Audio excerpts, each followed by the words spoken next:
போன வருஷம் நடந்ததெல்லாம் எண்ணி வருத்தப்பட்டுட்டு இருக்காம, இந்த வருஷம் என்ன பண்ணலாம்? நம்ம எவ்வளோ ஹாப்பியா இருக்கலாம்? அப்படின்னு சொல்லிட்டு மைண்ட ஃப்ரீயா வச்சிருக்கேன். நான் வந்திருக்கிற ஸ்பாட் எதுன்னு பார்த்தீங்கன்னா, எங்க வீட்டு குலதெய்வம் கோயிலுங்க. எங்க வீட்டு குலதெய்வம் நெடுமொழியனூர். நெடுமொழியனூர் ஐயனாரப்பன் அப்படின்னு சொல்லுவாங்க.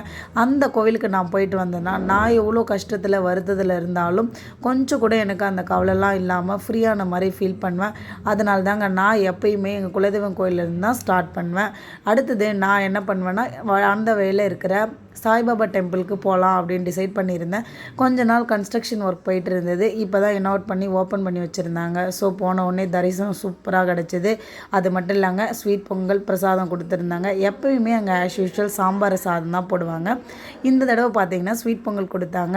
சாப்பிட்டு முடிச்சுட்டு நெக்ஸ்ட்டு ஆன் த வேல டேமில் போய் ஒரு அட்டண்டன்ஸ் போடலாம் அப்படின்னு சொல்லிட்டு போயிருந்தோம். கோலி சோடா எல்லாரும் உடச்சி பார்த்தாங்க. உடைக்கவே முடியல. நான் தாங்க ஃபைனலி உடைச்சேன். உங்களுக்கு கோலி சோடானா பிடிக்குமா? என்ன ஃப்ளேவர் பிடிக்குன்னு மறக்காமல் எங்கள் சேனல் கமெண்ட் பண்ணுங்கள்.